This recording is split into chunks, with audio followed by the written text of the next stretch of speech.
एक दिवसीय कार्यक्रम होता है, आप जरूर आइए। किंतु मेरा कथा का कार्यक्रम था तो मैंने पहले तो मना किया था, किंतु 2-3 कथा लेट हुई अहमदाबाद में, तो सोचा कि चलो हम भी राजस्थान जाके आए। तो आज 2 दिन के लिए हम आपके बीच में आए हैं। आज भी हम कथा थोड़ी सी कुछ करेंगे, कल भी थोड़ी कुछ कथा करेंगे और आप सबको प्रसन्न करेंगे। कुछ लेना देना साधुओं को होता नहीं है, सबको प्रसन्न करना वही हमारा धर्म होता है। तो आप सब लोगों को हम प्रसन्न करेंगे। तो सबसे पहले आप सब विद्यार्थियों हैं, तो विद्यार्थियों के लिए थोड़ी कुछ मैं बातें करूंगा शिक्षा के लिए। हमारे यहाँ ऐसा कहा गया है कि जो विद्या है वही एक प्रकार का धन है। कई सारी संपत्तियां कही जाती है इस दुनिया में, कई सारी शक्तियां कही जाती है। जैसे कि एक संपत्ति होती है, वो भी एक शक्ति होती है। सत्ता होती है तो वो भी एक शक्ति होती है। आप में कोई भी एक कला है अच्छी सी, तो वो भी एक शक्ति होती है। कुछ भी आपके पास अच्छा सौंदर्य है तो वो भी एक शक्ति कहलाती है। वैसे ही विद्या भी एक शक्ति है, और ये शक्ति, विद्या शक्ति ऐसी है, वो गुप्त रहती है, कहीं बाहर दिखाई नहीं देती है, किंतु काम बहुत करती है। विद्या शक्ति जो है वो आदमी को आत्मनिर्भर करती है ना। इसलिए इंग्लिश में एक सेंटेंस कहा जाता है, education opens the door. Education opens the door. विद्या जो है वो आपकी उन्नति के कई सारे दरवाजे खोल देती है। अभी कभी दोबारा मैं कभी आऊंगा यहाँ कथा प्रसंग में, तो हम सब कुछ एलईडी भी साथ में लाएंगे, आपको छोटी छोटी क्लिपें बताएंगे। उसमें एक क्लिप मैंने बताता हूँ, कई बार मैं गुजरात में, तो एक बच्चा होता है, वो एक मकान में अंदर जाने के लिए आ रहा है, किंतु वो अनपढ़ है, पढ़ा हुआ नहीं है। तो अभी दरवाजा इधर खुलता था और वो धक्का उस साइड लगा रहा था।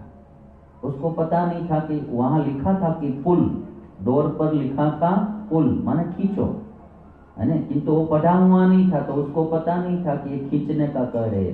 वो खोलने के लिए ऐसे धक्का लगा रहा था। कई बार धक्का लगाया किंतु दरवाजा खुला नहीं। उसी समय एक लड़का छोटा सा पढ़ा हुआ आ गया और उन्होंने कहा कि तुम इधर आ जाओ। तो दरवाजे पर लिखा था कि पुल यानी कि खींचो। तो उन्होंने आसानी से ऐसे दरवाजा खींचा और वो पहले चला गया, और जो पहले आया था वो पीछे रह गया, है ना। तो बाद में वो क्लिप में बताते कि एजुकेशन ओपन्स द डोर। जो पीछे वाला, वो लड़का दूसरा जो आया वो पीछे से आया, देर से आया, किंतु पढ़ा था तो पहले दरवाजा खोल के आगे चला गया, और जो पहले आया था वो पढ़ा नहीं था, पढ़ा लिखा नहीं था, तो वो पीछे रह गया। और इसीलिए पढ़ाई जरूर करना चाहिए, ध्यान से पढ़ना चाहिए, दिल से पढ़ना चाहिए, है ना। आप सब विद्यार्थी है, इसलिए विद्यार्थी से मैं बता रहा हूं, दिल से। केवल एग्जाम पास करने के लिए नहीं पढ़ना, कुछ पाने के लिए पढ़ना चाहिए। आजकल का एजुकेशन जो है ना कैसा होता जा रहा है, केवल परीक्षा लक्ष्य पढ़ाई चल रही है। केवल परीक्षा लक्ष्य मत पढ़ो, कुछ ज्ञान प्राप्त करने के लिए पढ़ो, कुछ करने के लिए पढ़ो, हमारे लिए, हमारे परिवार के लिए, हमारे समाज के लिए, हमारे देश के लिए हम कुछ करके दिखाएंगे, इसलिए हमको पढ़ना है। केवल परीक्षा में उत्तीर्ण होने के लिए पढ़ाई नहीं करनी है, दिल से और ज्ञान से पढ़ाई करनी चाहिए। अभी क्या होता है कि अभी तो आजकल तो मोबाइल आ गया है, तो पढ़ाई में विघ्न बहुत डाल रहा है। पूरे दिन बच्चे मोबाइल में ही गेम खेलते रहते हैं, कुछ न कुछ देखते रहते हैं, किंतु पढ़ाई में ध्यान नहीं देते। पढ़ाई में ध्यान नहीं देते तो फिर क्या होते हैं, नापास होते हैं, एग्जाम उत्तीर्ण नहीं कर पाते, अनुत्तीर्ण होते हैं। तो सभी को, बच्चों को मेरी एक रिक्वेस्ट है, मैं आपसे इसलिए कह रहा हूं कि मैंने 10 साल संस्कृत स्टडी साउथ इंडिया में की।